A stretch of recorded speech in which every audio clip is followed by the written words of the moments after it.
obviously everybody wants to get their deck seen.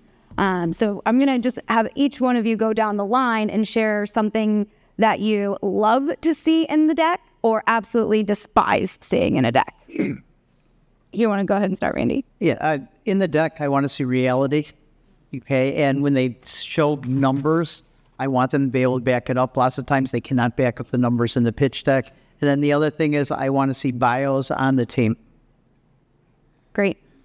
So absolutely, we want to make sure all the information on there is factual, but more than anything, it doesn't have to be crazy fancy. It just has to have good supporting information. So the financials, who's running it, what's the operations, what's your projected returns, what's your history, who are you bringing to the table, what's your experience. These things are important for us to understand, for them to be able to give you the money to be able to run with it going forward. So you're having to build that trust, and that's also things you're trying to pick up from those pitch decks. And of course, the numbers.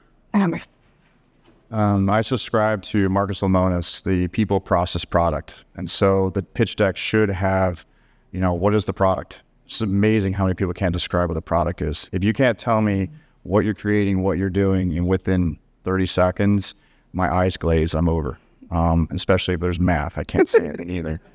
But, the process too, the process of what you're doing. How are you funding it?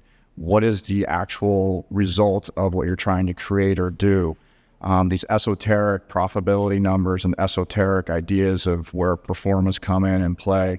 My father said this, and so I came from an amazing family that my dad risked everything and bought a railroad out of bankruptcy. And he broke the unions in Detroit, did an amazing job to create one of the most successful shoreline railroads in the country. And as he invested and built out his alternative side of investments, he basically said, I've never seen a Proforma go down. And so you're right. So seeing things, I love best case, base case, and worst case stuff helps out tremendously. And then to your point, the people. Where we've made mistakes, mine personally, in my own capital, what I've done is I have a great product. It looks like the process is right. The company, what they're trying to accomplish and do, the people they weren't financially stable themselves.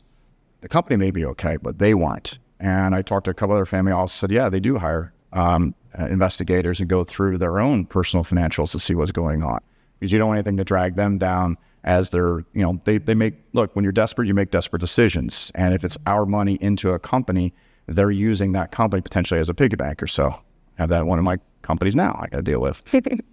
You see all of that in the deck. That's impressive. It's a lot of information from the deck. People, process, product. There you go. All right, Kip, what do you? Well, again, I'm a little different. I would answer the question this way. I have to rely, because I don't have the resources to do the kind of due diligence that we're talking about here. So one of the reasons I'm a member of this group, Family Office Club, is because I rely on them to do the due diligence. I've got a couple other firms similar to that, especially in private equity situations, where I do rely on them. And again, we like to put, if we're going to do a private equity deal, we're going to put our clients into a fund where they have not one entity that they're invested in, but in one case, for example, the fund has like 40 companies. So we like that idea. The other way I would put it, and we spend a whole lot of our time working on the family side of what the clients that we work with, where we're getting very deep into all of the family issues and the conflicts that we're trying to solve. So again, by working with multiple families, we learn not only about what works in other families, but when it comes to investments, now we can talk to another family that says, how did you experience this particular type of investment? Or maybe they like an investment that they're thinking about going into, but they want to, quote, share it with somebody else, and then we can kind of divide it up among the families that we work with. Thank you. We are out of time, but I want you just to answer quickly what you look for in a deck, both Todd and Eric, real quick.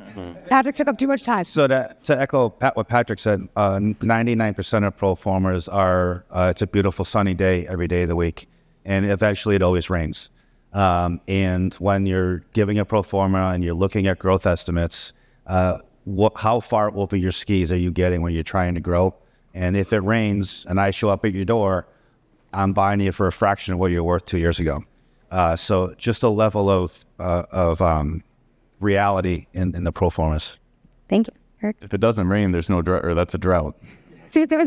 So, yeah, real quick, I would say I strongly despise, notice the words, Yes, thank you. adjectives and adverbs in this. So when people build up everything with these wonderful words that carry no meaning, they're just subjective. I'm not interested in that. Good point. That's a key indicator for me. I look for quantitative information. Fantastic. Awesome. Well, thank you all so much for being with us today.